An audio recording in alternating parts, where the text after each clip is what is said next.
Hello everyone, welcome back to my channel. First thank you so much आंनि previous video को लानानै एफा मोजां response मोननायनि थाखाय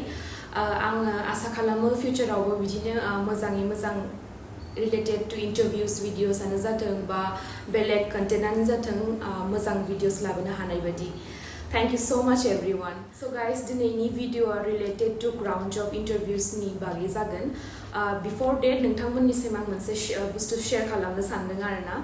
related to cabin crew जोंथ' आं previous video होनदोंमोन. So screen आव नायनो हागोन नोंथांमोना आरो आङो फरायनानैबो खिन्थिनोसै. So आं screen आव होना होबाय नोंथांमोना नायनो हागोन. बेयावहाय गटे मेंशन खालामनाय दङ interview city जेराव जागोन जायगाया आरो position आरो date time venue सब होनाय दङ. First आव जागोन हायद्राबादाव cabin crew निनो 16 May 2024 टाइमिंग बो मेंशन थागोन यावहाय मोजाङै नायना लाबानो जाबाय आरो बेंगलुरुआवबो दङ 17 मे आव आरो कलकातायाव दङ 17 मे आव सेम डेट आरो गुरगांवआव दङ दिल्ली गुरगांवआव बेयावहाय 18 मे आव दङ आरो नयडा केबिन क्रू निनो बेबो 19 मे आव 20 मे आव बागडोगरायाव आरो 21 मे दिल्लीआव 22 मे मुंबई आरो 22 मे सेम डेट आवनो देहरादूनआव उत्तराखंड देहरादून आरो 23 मे कोचियाव आरो 24 आव चंडीगढ़आव 25 मे आव दिल्लीआव आरो 27 मे आव गुवाहाटीआव आरो ओमफ्राय 28 मे आव दिल्लीआव 28 मे आव शिलंआव आरो 29 आव मुंबईआव आरोबाव आरो 30 आव जयपुराव आरो लास्टआव 31 आव बेंगलुरुआव. सो जायफ्रा इंटरेस्टेड बेयाव थांनानै ट्राई खालामहैनो हागोन. टाइमिंग वेन्यू जायगा सब बेयावहाय मेंशन दङ नायनानै लाबानो जाबाय. सो गाइस आं दा ग्राउंड जबनि रिलेटेड बुंनो सानदों. So first of all ground जब होननाय लोगो लोगो एयारपर्टआव मावनाय ग्राउंड जब होननाय लोगो लोगो बहुत बेलेग बेलेग डिपार्टमेंट्स थायो आरोना. जेरै for example customer service department थायो जाय माने टर्मिनल सिङाव मावो आरोना बिसोरो आरो बेलेग थायो जुनथु सिक्युरिटी टीम थायो बेयावहाय आरो एभ्री एयारलाइन आरोना एभ्री एयारलाइननि कस्टमर सर्विस टीम थायो आरो सिक्युरिटी टीम थायो आरो कैटरिंग सर्विस बे मोनसे बेलेग डिपार्टमेंट थायो आरो इंजिनियरिंग डिपार्टमेंट थायो. तो बिदिनो बेलेग बेलेग डिपार्टमेंट्स थायो जायनि इंटरव्यूआ जयैनो जायो आरोना बिदिनो. सो बिनि क्राइटेरिया जागोन जेरै BMI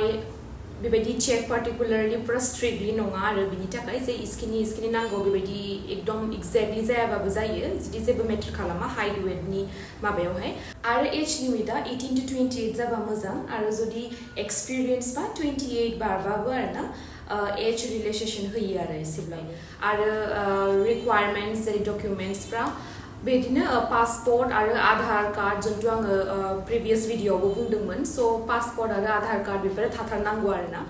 आरो क्वालिफिकेशन रिक्वायरमेन्टआ जाहैबाय 12 पासबाबो जायो आरो ग्रेजुवेट खालामनायबाबो जायो. बाट आं पार्सनेलि साजेस्ट खालामो आरोना ग्रेजुवेट खालामनानै ट्राई खालामनाया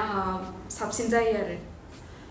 आरो ड्रेस कोडआ बिदिनो सिमिलार जागोन आरो क्रू इन्टरभिउसनि बायदियानो.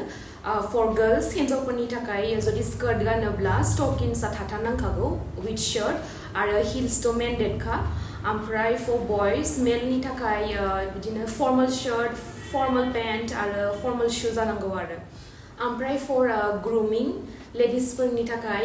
जुदि शर्ट हेयारबा मोजाङै क्लिनलि थांबानो जाबाय ओमफ्राय जुदि खानाया गोलावबा बन खालामनानै थां. ओमफ्राय फर जेन्ट्स खानाया टु शर्टबो जानाङा टु लंबो जानाङा आरो ओमफ्राय क्लिन शेप जानांगौ बे मेन्डेटखा. आरो मेकआपआव हिन्जावफोरनि थाखाय सिम्पल लाइट मेकआप खालामनानै थांबानो जाबाय. लिपस्टिक आइलाइनार बेसिक आरो एसे आइ शेड' एरि लागायनानै खिन्थु बिदि पार्टिनि बायदि नङा आरोना पुरा स्पार्कलिं बेबायदि टाइपनि लागायना थांनाङा आरो माने सिम्पलि खिन्थु क्लिनलि नुनांगोन आरो. ओमफ्राय फर जेन्ट्स बिदि नर्मेल बिसोरनोबो लुक माने एपियारेन्सआ जायखिया मोजां जानांगौ आरो माने क्लीन नुनांगौ आरो professionally confidently. So guys, interview थांनायनि सिगां मोजाङै proper resume बानायनानै लां आरोना जेराव गावनि qualification, गावनि hobbies, गावनि experience जुदि previous jobफ्राव जुदि experience दंब्ला previous job experience दंबा बेफोरखौ मोजाङै mention खालामबानो जाबाय गावनि skills बेफोरखौ आरोना because maximum questions maybe बिनिफ्रायबो related questions जानो हागौ आरो थांनायनि सिगां एसेबाबो जि एयारलाइननि थाखाय इन्टारभिउ होनो नागिरदों on that basis माने मोजाङै एसेब्लाबो आइडिया लानानैहाय थांबानो जाबाय so that माबाफोर क्वेश्चन सोंब्ला माने एसेब्लाबो एन्सार होनो हानायनि थाखाय आरो इन्टारभिउ राउन्ड्सआ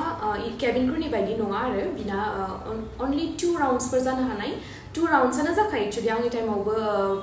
2 राउन्ड्सआनो जादोंमोन GD राउन्ड जादोंमोन ग्रुप डिस्कशन आरो PA राउन्डल' जायो आरोना तो GD राउन्डआ मोनसे टपिकफोर होनो हानाय मेबी नोंनि स्कुल एक्सपिरियेन्स कलेज लाइफआव मा एक्सपिरियेन्स खालामदों बेफोरबायदि क्वेश्चन होनो हानाय आरो GD राउन्डआव एग्जाम्पल होदों जायखिजाया सो जस्ट फर 5 मिनिट्स बेफोरनि थाखाय बुंहोनो हानाय ओमफ्राय PA राउन्डआवबो बिदिनो साफा लिंहरो ओमफ्राय लिंहरनानै बिदिनो इन्टारेक्शन जायो आरो HR जों सो मोननैल' राउन्ड थायो आरो सो ग्राउन्डनियावहाय VMI चेक जाया आरो however किन्तु GD नि थाखाय आरोना मोजाङै गावखौनो गाव प्रिपेयर खालामनानै फैबानो जाबाय बिकज GD आवहाय गावनि कम्युनिकेशनफोरखौ नायो आरो माबायदि नोङो डेलिभार खालामो माबायदि बुङो माबायदि प्रेजेन्ट खालामो गावखौनो गाव बिकज ग्राउन्डआव मावबाबो आरोना मेक्सिमाम टाइम्स जेरैबायदि इनभाइरनमेन्टआव मावगोन एयारपर्टआवहाय पेसेन्जारफोरजों डिल खालामनांगौ जायो पेसेन्जारफोरजों रायलायनांगौ जायो थ' माबायदि रायलायगोन माबायदि मागोन बेफोरखौ माने कम्युनिकेशनखौ नायो आरो बिदिनो सिम्पल आरो मोजाङै डेलिभार खालामबानो जाबाय आरोना जिखिनि बुङो जिखिनि एक्सप्रेस खालामो व्हाटएभार आरोना माने मोजाङै डेलिभार खालामबानो जाबाय आरो कन्फिडेन्टलि सो गाइस आङो फ्यू क्वेश्चन्स शेयर खालामनो सानदों आरो सो बिसोर सोंनो हानाय इन केस जुदि PI राउन्डआवहाय बिदि क्वेश्चन सोंथारगोन होनना बुङाखै आरो आङो किन्तु सोंनो हानाय आरो चान्सेस दङ बिकज बिनिफ्रायनो मेक्सिमाम क्वेश्चन्सआ सिमिलार जानो हायो आरोना माने सोंखायो आरो अबेबा क्वेश्चन्सफोरखौ जेरै टेल मी अबाउट योरसेल्फ थाखागोनानो फार्स्ट अफ अल आरो जुदि नोंनाव वर्क एक्सपिरियेन्सफोर दङब्ला बिनि बागै सोंगोन नोंनि वर्क एक्सपिरियेन्सनि बागै बेफोरखौ बुंनो हानाय आरो फेमिलियाव नोंस्रा साबैसे दङ माने बिदिनो नर्माल क्वेश्चन्स आरोना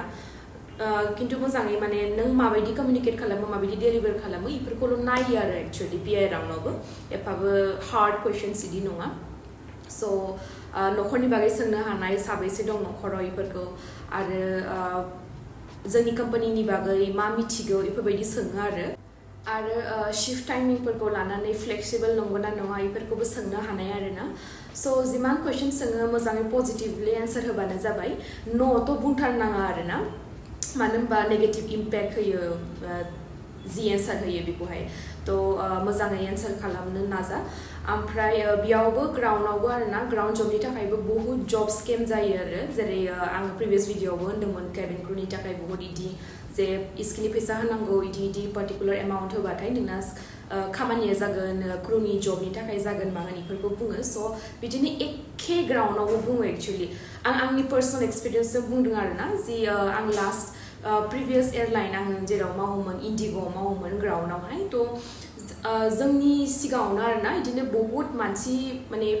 बिदि पेरेन्टसजों फैयोमोन आरो बिदिनो आरोना गावबागाव फिसाखौ लानानै फैयो आरोना सोरबा बिदिनो कि लाइक एयारपर्टआव उमुगाव लेंहरदों खामानि मोनबाय बेफोरबायदि आरोना माबाफोर बिदि प्रिन्ट लानानै फैलायो आरो बिदि लेखा कागज बायदि थ' जों नायो आरोना सोर लेंहरगोन जानो हागौ बेफोरखौ जों सानो आरो किन्तु एक्चुअलि मा मिथिगौ ना एक्चुअलि बियो गासिबो स्केमसो आरो ओमफ्राय जों सोङो आरो कि लाइक सोर होनहरदोंमोन सोर फन खालामदोंमोन मादोंमोन हेला बिसोर माने जेबो बुंनो हाया जायो मानो होनबा बिसोर अलरेडि पे खालामखायो अनलाइन माने जायफोरखौ थगायहरदों बे मानसियाथ' पे खालामबाय पे खालामखांनायनि उनावहाय ओमफ्राय बिसोरो फन हमला माबा हमला बेफोरबायदि जायो आरोना स' ओमफ्राय बिनि उनावहाय जों जेला सोङो आरोना कि इन्टारभिउ होदोंमोन नामा अबाव जादोंमोन इन्टारभिउआ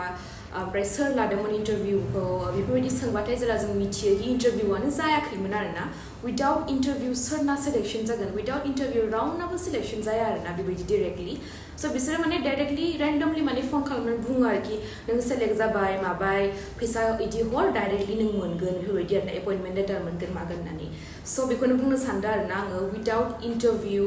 आरो रावबो फैसा जाखाया फार्स्ट अफ अल कम्पानिया फैसा लाखायानो आरोना इन्टारभिउनि थाखायबो आरो उइदाउट इन्टारभिउ माने मोनखायानो जबखौ बेखौहाय इन्टारभिउथ' थाखायो स' बेखौनो बुंनो सानदों आङो बेफोरबायदि जुदि कल फैयोब्ला बा इमेल फैयोबा बा मेसेज फैयोबा पुरा इगनर खालाम आरो बेफोरो सब फेकसो स' गाइस लास्टाव आं बेखौनो होननो सानो जायफ्रा इन्टारभिउ हैनो नागिरदों प्लिज मोजाङै प्रपार रेज्यूमे बानाय आरो रेज्यूमे बानाय मोजाङै ओमफ्राय पासपर्ट केरि खालाम आरो आधार कार्ड केरि खालाम ओमफ्राय गावनि पासपर्ट साइज फट' मोनसे फर्माल ड्रेसावहाय लांथार आरोना बेबो मेन्डेट ओमफ्राय आङो बिदिनो नाजागोन गोबां भिडिअस लाबोनो रिलेटेड टु इन्टारभिउस बेफोरनि थाखाय स' लोगोफोर दिनैनि भिडिअ एसेनोसैमोन आई होप मोजां मोनदों नोंथांमोना दिनैनि बे भिडिअखौ इनफर्मेटिभ जुदि मोनदोंब्ला प्लिज अननानै लाइक खालाम शेयार खालाम आरो कमेन्ट खालामनो दाबाव जुदि माबाफोर सोंनांगौ दंबा कमेन्टनि थ्रु सोंहरनो हागोन आरो प्लिज साबस्क्राइब खालामनो दाबाव आंनि बे चेनेलखौ थेंक इउ खालाम शेयार खालाम आरो प्लिज साबस्क्राइब खालामनो दाबाव